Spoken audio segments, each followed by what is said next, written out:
where the Lakers beat the Knicks 101-99, and a thriller, an overtime thriller. It was a great game to watch tonight. Very defensive-minded type of game um, from from two of the NBA's best defensive teams in the league. We're currently rated number one. The Knicks are rated number four, and it showed tonight. Guys were scratching, clawing, fighting for every possession, and it was just it was a treat. It was a treat for true NBA fans. Maybe the casual fans may not have liked this type of game, but I liked it. I enjoyed it, man. The battle between Anthony Davis and Julius Randle was a treat tonight as well. Those guys were going at it. Anthony Davis seems like he's being held together with glue and duct tape. It's almost kind of cringeworthy watching him after like almost every play. He's grabbing and clutching for something, and I'm just like, man, I'm praying and hoping that he holds up. Because we really can't afford anything like that to happen, an injury or nothing like that. Knock on wood. But you've seen how injuries can affect teams. With the Celtics, they just lost Jaylen Brown for the year. So, and the Nuggets lost Jamal Murray. So we don't need anything like that derailing our season. But other than that, Anthony Davis, great tonight. He played well, and he competed. To me, more on the defensive end. That's where he had more of an impact tonight, was on the defensive end. And Julius Randle is a bull. Julius Randle is a bulldog. He's nothing to joke around with. Us Laker fans know what Julius Randle represent, especially when he was here with us.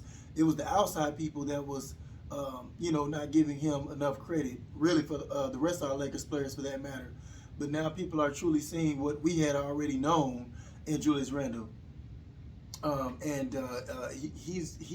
was a load tonight, but we made things tough on him in great spots of the game.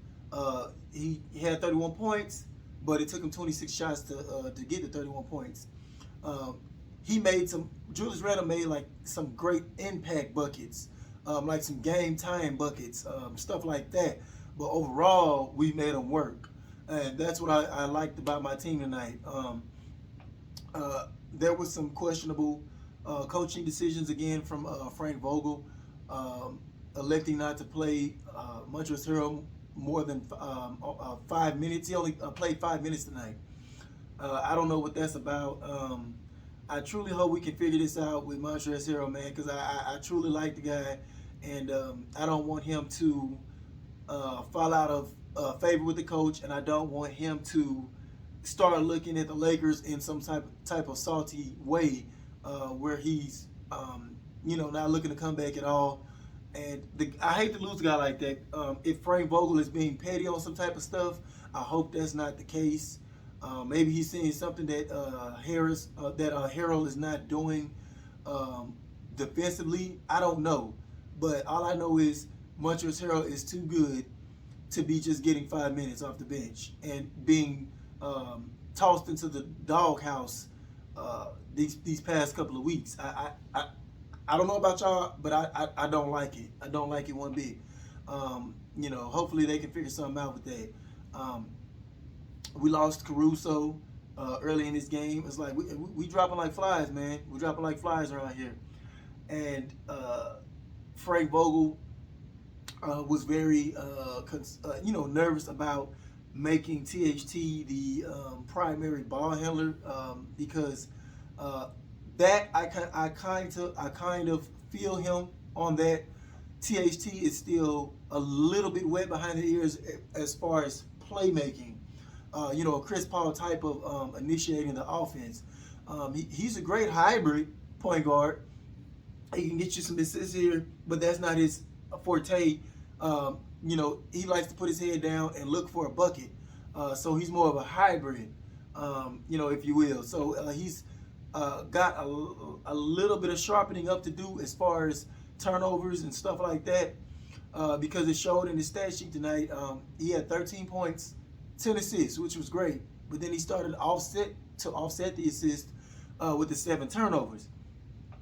So this game was basically a microcosm of his season, and lets you know that he's still a very young player, and it's going to take a little bit of time for him to sharpen up his sword there. I feel like he made some great plays tonight, and then he would turn around and then make a bonehead play, and then the coach would yank him. But I'm glad Frank Vogel, trusted him enough to, he pulled him and was like, no, you're going to sit down if that happens again. And then he put him back out there and said, don't let it happen again. And he would go out there and make us a great play, this, that, and third, and then he would make another bonehead play, and Frank Vogel would pull him again, to teach him a lesson, and then he put him back out there. So it was kind of a good teaching lesson. I kind of agree with Frank Vogel on that one. I kind of jump on his neck a lot, but on that one, I was okay with. He's kind of training a young pup. When a young pup, you gotta, knock off the rough edges off of them, make sure they don't, grow up biting you, all kind of stuff, stuff like that. So I'm okay with that. But he put the nail in the coffin tonight. That was the most important thing. THT hit that big game-winning 3. I'm talking about he pulled up, took it, nailed it with confidence. Just ripped it straight through, nothing but net. And that was the ball game. Of course, we had to, make one more defensive stand, and we did. The Knicks were, and they were lost. They didn't know what to do on their last play. That was because of our great rotation. Excuse me. Our great rotation. Guys closing out, making things very difficult, and they ended up with a bad heave 3-point shot, deep 3-point shot from Barrett, who had a terrible game. I think he shot like 2 for 11 tonight. But other guys that play well, Andre Drummond, this is what we need to see more from on a consistent basis from Andre Drummond. If he plays like this, nobody would bash him or anything like that. And I know the guy's capable of this. It's incumbent upon the coaching staff to get him involved, and he has to get out of that bad body language whenever he doesn't get enough touches. And I know sometimes he's down on the post and they miss him. He gets to screaming and stuff like that, which I understand as a big man, it gets frustrating. You want to get your touches here and there, but don't let that get you upset to the point to where it takes you out of the game of every other facet of the game. Rebounding, block shots, stuff like that. He ended up with a great stat sheet tonight, like 16 points, 18 rebounds, a couple of blocks. That's what we looking for from Andre Drummond. We know what you're capable of. Do that more on a nightly basis. We can't have you out here some nights looking like Kwame Brown. Keep that same energy what you did tonight. And the same thing with Kyle Kuzma. Keep that same energy what you did tonight. I made a video, I think last game, about I'm officially done with Kyle Kuzma as far as trying to keep the haters away and this and this and that. I was like, you haters have at him. That's basically where I'm at with Kyle Kuzma. And I told you, I said, watch, he probably come back and has a great game the next game or 2 down the line. And it's like this emotional roller coaster with Kyle Kuzma. He's going to have to do a lot more of what he did tonight to earn my respect back. He's just point blank simple. I'm tired of this with Kyle Kuzma, never knowing what to expect. But tonight he came out with a Mamba mentality, especially in the first half. He got us kick started. And basically kept us at bay with the Knicks, making sure that they didn't run away with the game.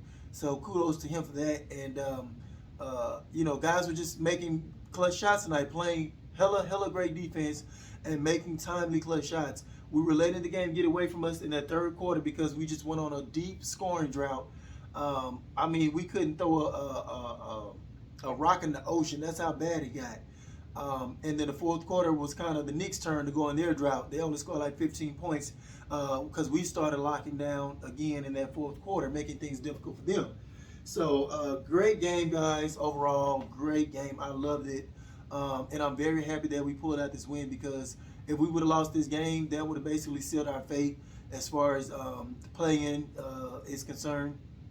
And as the announcers pointed out, the Blazers have some tough games coming up. I think they got the Jazz, the Suns. So, and the Mavericks, they lost tonight. So they both sitting at 29 losses. We're sitting at 30.